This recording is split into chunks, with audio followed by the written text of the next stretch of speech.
Assalamualaikum warahmatullahi wabarakatuh. Waalaikumsalam warahmatullahi warahmatullahi wabarakatuh. wabarakatuh. Selamat pagi, salam sejahtera untuk kita semua, ibu-ibu semuanya. Ya, Selamat pagi, Bu Nisa.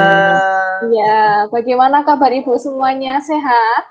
Sehat terus. Ya, sehat dan semangat, sehat dan Ya, semangat. sehat dan semangat ya. Kita harus sehat dan semangat ya. Semoga kita semua selalu dalam lindungan Allah Subhanahu wa taala, Bapak Ibu. Apalagi dalam kondisi seperti ini, kita harus terus menjaga imun kita supaya tetap sehat, tetap semangat. Nah, pagi hari ini kita akan melaksanakan pelatihan IHT untuk hari yang ke-6. Nah, sebelum kita mengikuti pelatihan IHT, alangkah lebih baiknya kita berdoa dulu yang akan dipimpin oleh Ibu Maulina Ulfa. Silakan kepada Ibu Maulina Ulfa, saya persilakan. Iya, terima kasih Bu Nisa atas waktu yang diberikan. Baik Ibu-ibu, untuk memulai aktivitas kita di pagi hari ini supaya berjalan dengan lancar, marilah kita berdoa terlebih dahulu sesuai dengan agama dan kepercayaan masing-masing. Berdoa mulai.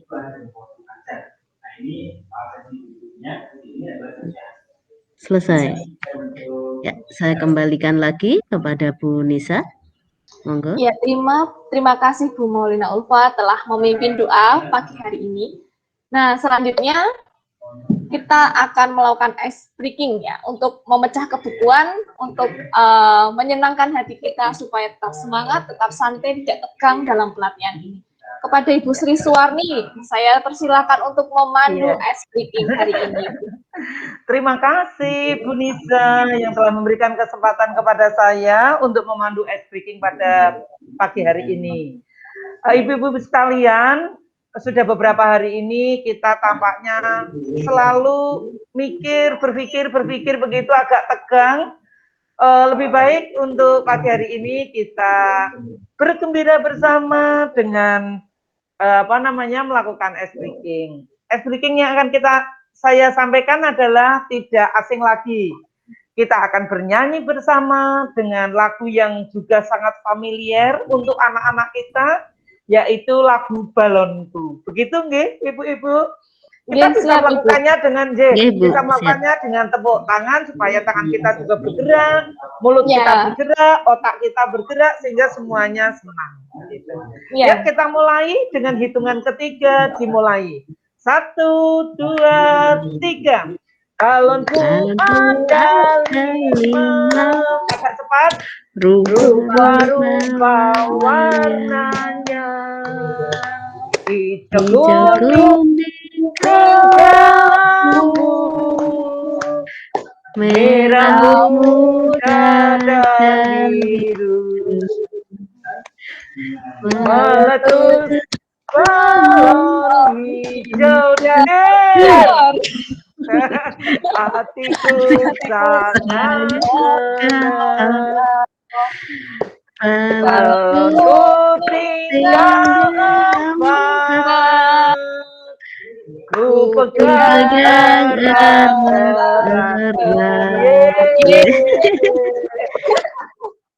Ternyata kita bisa bergerak, bisa bernyanyi, bisa berpikir dengan lebih baik lagi. Terima kasih untuk selanjutnya. Waktu kami kembalikan pada Bu Anissa. Monggo. Iya, terima kasih Bu Sri Suwarni sudah memecah kebunkuan kita. Ya, jadi kita semangat lagi ya untuk mengikuti pelatihan hari ini. Baik, untuk pelatihan hari ini izinkan saya untuk menyampaikan materi terkait modul ajar. Nah, sebentar, saya share screen terlebih dahulu.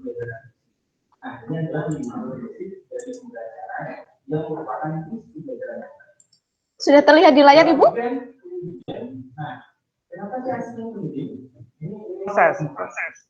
Ya. Ya, sudah. Ya. Jadi untuk pelatihan hari ini kita akan membahas mengenai modul ajar. Nah, hal yang akan kita pelajari pada modul ajar yaitu yang pertama, konsep modul ajar. Yang kedua, komponen modul ajar. Yang ketiga, prinsip penyusunan modul ajar. Dan yang keempat adalah prosedur penyusunan modul ajar. Nah, Bu Sri Suwarni dan Bu Maulina Ulfa tentunya sudah paham, sudah familiar ya dengan modul ajar. Kira-kira apa sih modul ajar itu menurut Bu Maulina dan Bu Sri Suwarni? Iya, mungkin saya bisa boleh menjawab ya, Bu Anissa. Iya, Bu. Boleh sekali, Bu. Monggo.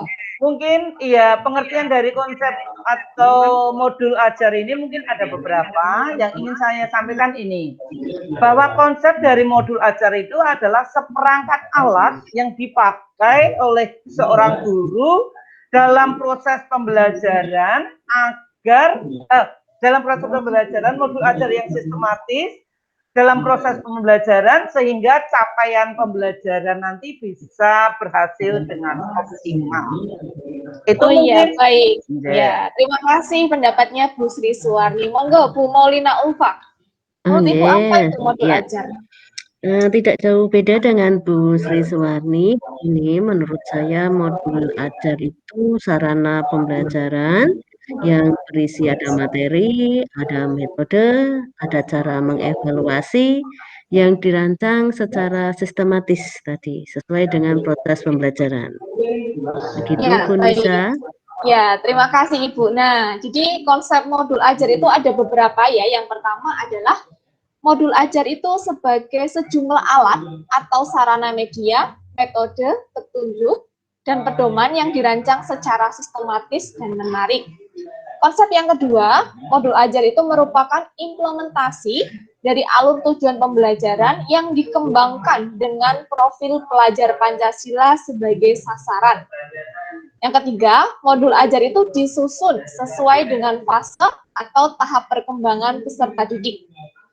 Dan yang keempat, yang paling penting adalah bahwa guru itu perlu memahami konsep mengenai modul ajar supaya proses pembelajaran lebih menarik dan bermakna.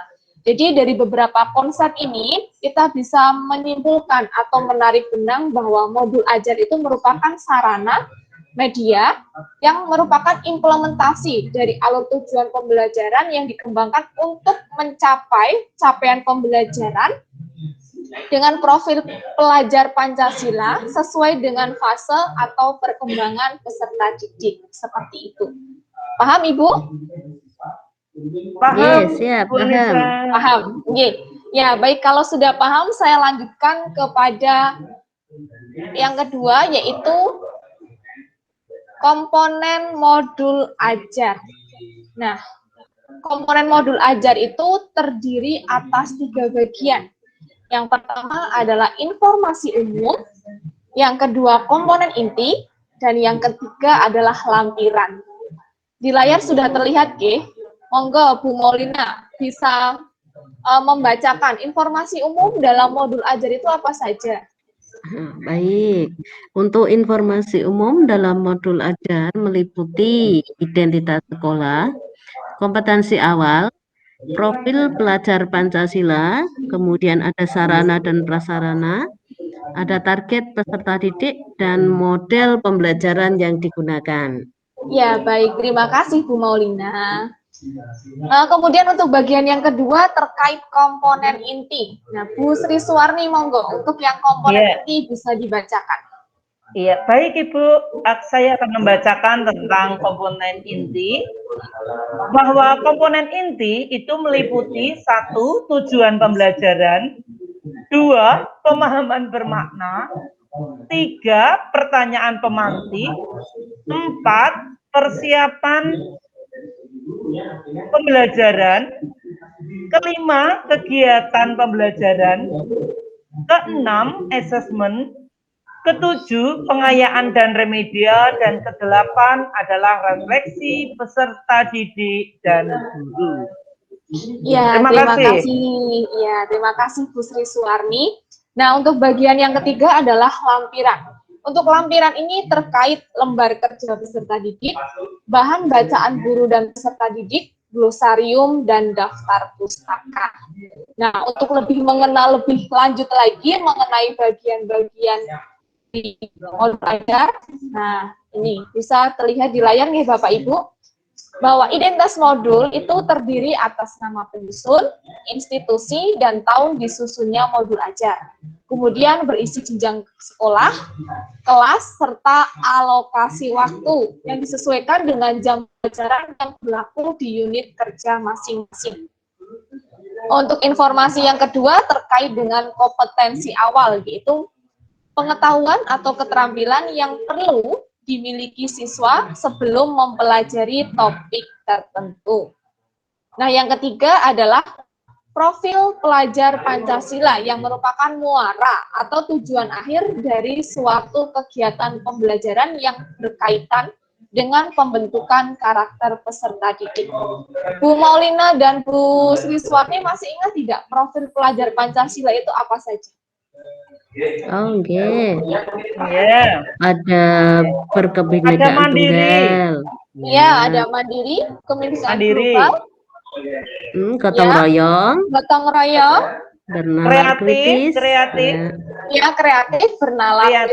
kritis. Satu lagi, Iya. Bu. Satu lagi, bertakwa. Oh iya, bertakwa Iya. pada Tuhan ya. Bertakwa. Ya, bertakwa dan beriman serta berakhlak mulia. Jadi Mulia. ada 6 profil pelajar Pancasila, yaitu pertama, bertakwa dan beriman kepada Tuhan Yang Maha Esa serta berakhlak mulia. Kemudian kebinekaan global, gotong royong, kreatif, mandiri, dan bernalar kritis. Seperti itu. Sudah paham dan pastinya sudah sangat hafal nih Bapak Ibu. Oke. Ya, kemudian untuk informasi berikutnya terkait sarana dan prasarana.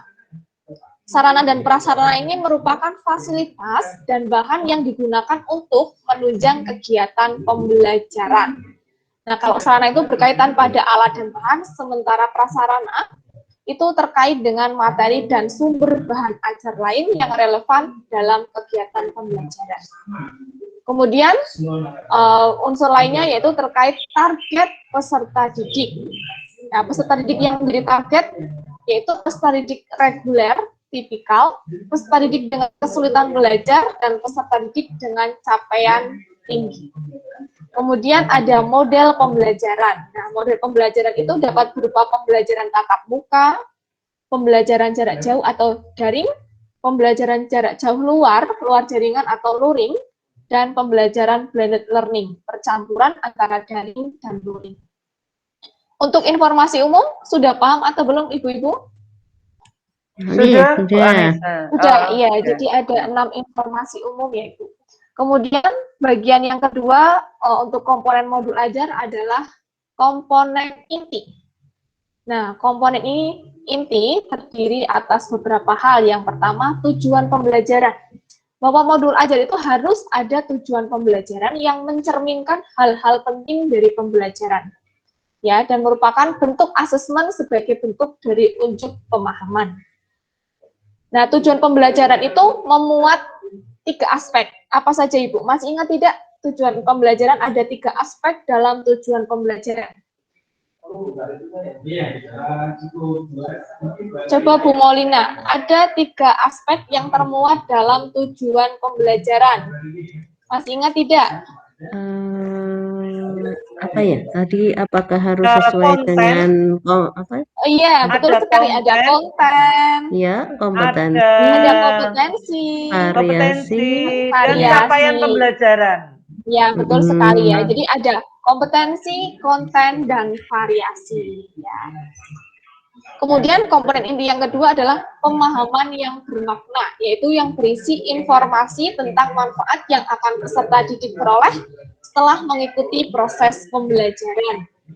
Kemudian adanya pertanyaan pematik ya atau stimulus yang bisa menumbuhkan rasa ingin tahu dari peserta didik itu untuk berkemampuan berpikir kritis. Kemudian ada kegiatan pembelajaran yang merupakan urutan kegiatan pembelajaran dalam bentuk langkah-langkah kegiatan. Biasanya ada kegiatan awal, kegiatan inti, dan kegiatan penutup. Ya, betul sekali. Selanjutnya terkait asesmen. Asesmen itu sebagai komponen yang digunakan untuk mengukur capaian pembelajaran. Asesmen ada 3 jenis, Ibu. Coba masih ingat tidak? 3 jenis asesmen apa saja?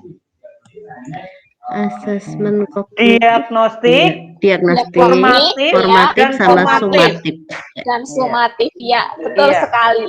Jadi diagnostik itu biasanya asesmen yang digunakan sebelum pembelajaran, formatif saat proses pembelajaran, dan asesmen sumatif itu digunakan pada akhir proses pembelajaran. Nah, berikutnya terkait dengan pengayaan dan remedial. Pengayaan adalah kegiatan pembelajaran yang diberikan pada peserta didik dengan capaian tinggi agar mereka dapat mengembangkan potensinya secara optimal. Sedangkan remedial merupakan kegiatan yang diberikan kepada peserta didik untuk memberikan pemahaman materi lagi, ya, yang membutuhkan bimbingan, atau bagi mereka yang masih mengulang pembelajarannya, seperti itu. Untuk komponen inti, ada yang ingin ditanyakan, Ibu-Ibu? Sampun. Paham, Ya, paham. paham. Ya, paham. Alhamdulillah kalau paham. Kemudian, bagian yang ketiga dalam modul ajar adalah lampiran. Nah, lampiran ada 4. Yang pertama, lembar kerja peserta didik. Yang kedua, bahan bacaan guru dan peserta didik. Yang ketiga, glosarium. Dan yang keempat, daftar pustaka. Tentunya Ibu-Ibu sudah paham semua ya mengenai 4 lampiran ini. Lembar kerja itu biasanya digunakan atau diberikan kepada siswa. Bahan bacaan itu biasanya sebagai referensi ya, berkaitan Ibu. dengan materi. Ya, berkaitan dengan materi. Glosarium, kalau glosarium itu dengan istilah-istilah iya, baru. berkaitan dengan istilah-istilah baru yang biasanya ada definisi dan artinya. Kemudian ada daftar pustaka. Iya. Rujukan. Rujukan, buku rujukan. Referensi, ya, yang digunakan dalam pengembangan modul ajar.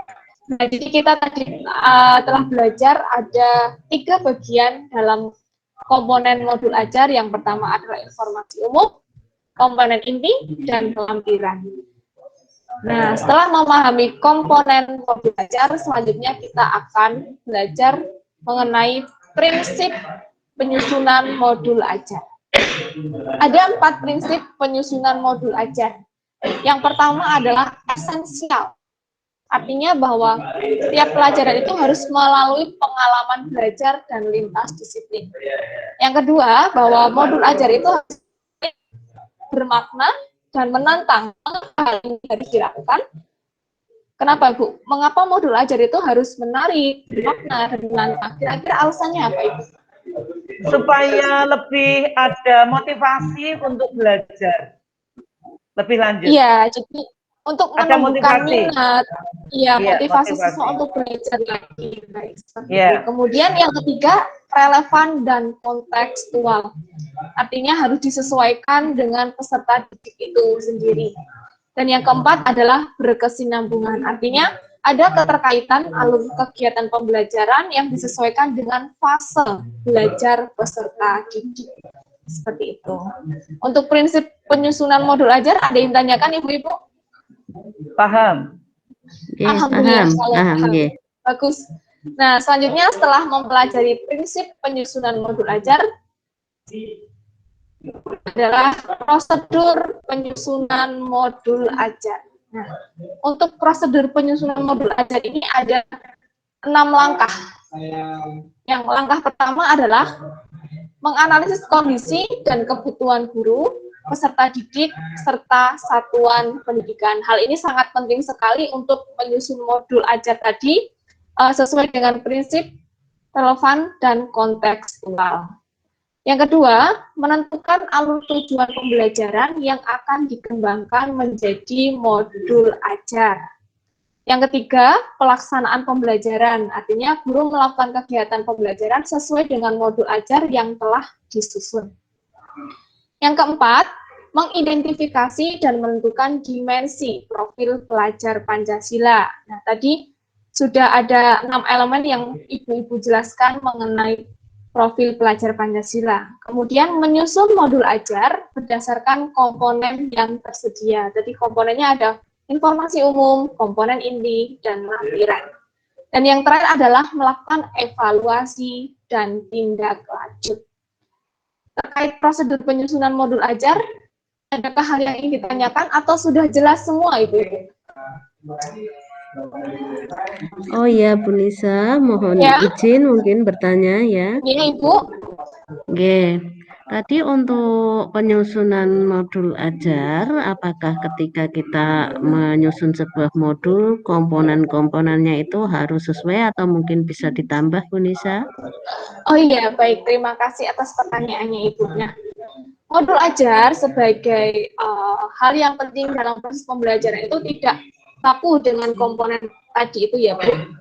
Guru bisa mengembangkan sendiri sesuai dengan kondisi sosial budaya, kemampuan peserta didik, serta tingkat masyarakat sekitar yang ada di satuan pendidikan tersebut Ibu. Jadi kita kembali lagi dengan prinsip penyusunan modul ajar tadi, ada esensial, kemudian ada relevan dan kontekstual, berkesinambungan, dan yang satu lagi tadi adalah menarik, bermakna, dan menantang. Jadi harus disesuaikan ya Ibu ya, seperti itu.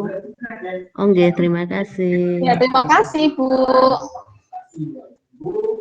Bu Suwarni, mungkin ada pertanyaan atau cukup? Tidak, cukup Ibu. Cukup, ya, baik, terima kasih.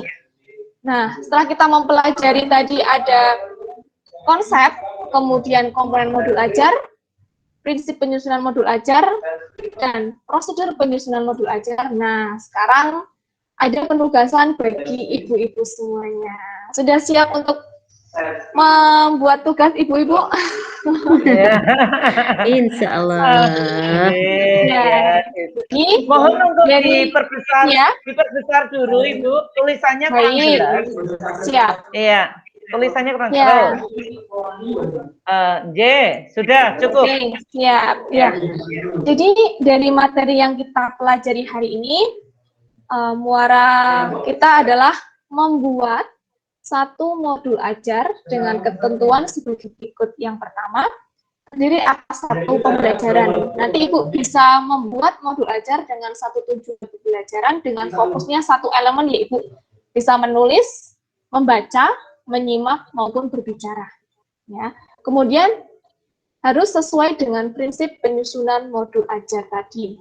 Ada prinsipnya, yaitu tadi ada yang pertama esensial, menarik, menantang itu, kemudian relevansi dan kontekstual serta berkesinambungan. Dan modul ajar yang dibuat disesuaikan dengan jenjang yang ibu-ibu ambil, seperti itu, disesuaikan dengan fase. Misalnya fase SMP itu fase apa Ibu? D, Bu. Fase D. Ya, betul sekali, fase D. Nah, untuk penugasan sendiri ada yang ingin tanyakan atau sudah sangat jelas? Ya, nanti kami mengerjakannya dengan berdiskusi, boleh ya Ibu, Bu Anissa? Boleh sekali. Sehingga nanti iya. bisa saling melengkapi, dengan saling melengkapi nanti jawabannya kan bisa lebih baik begitu. Lebih baik. Ya, jadi kita bisa saling berdiskusi, tapi nanti hasilnya secara mandiri nggak Ibu-ibu? Iya. Ya, nanti tugas ini dikerjakan, kemudian besok pada pertemuan berikutnya akan kita presentasikan untuk mengetahui seperti apa modul ajar yang telah dibuat oleh ibu-ibu semuanya. Seperti itu. Siap Bu Anissa. Ya. Demikian yang bisa saya paparkan mengenai modul ajar pada pelatihan hari ini. Kalau sudah tidak ada hal yang ingin ditanyakan, pelatihan hari ini kita cukupkan. Sebelum menutup pelatihan ini, kepada Bu Maulina Ulfa, saya persilakan untuk memimpin doa. Ya, terima kasih atas waktunya kembali ya. Untuk hari ini pelatihan kali ini sungguh memiliki kita punya banyak informasi, banyak pengetahuan yang didapat. Untuk mengakhiri pelatihan hari ini, marilah kita berdoa bersama-sama sesuai dengan agama dan keyakinan masing-masing. Berdoa dimulai. Selesai. Monggo saya kembalikan ke Bu Nisa.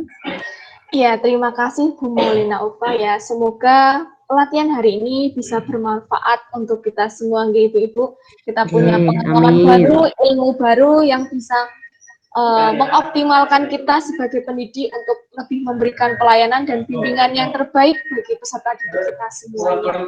Amin, amin. Demikian dari saya, mohon maaf kalau banyak kesalahan tutur kata maupun tingkah laku.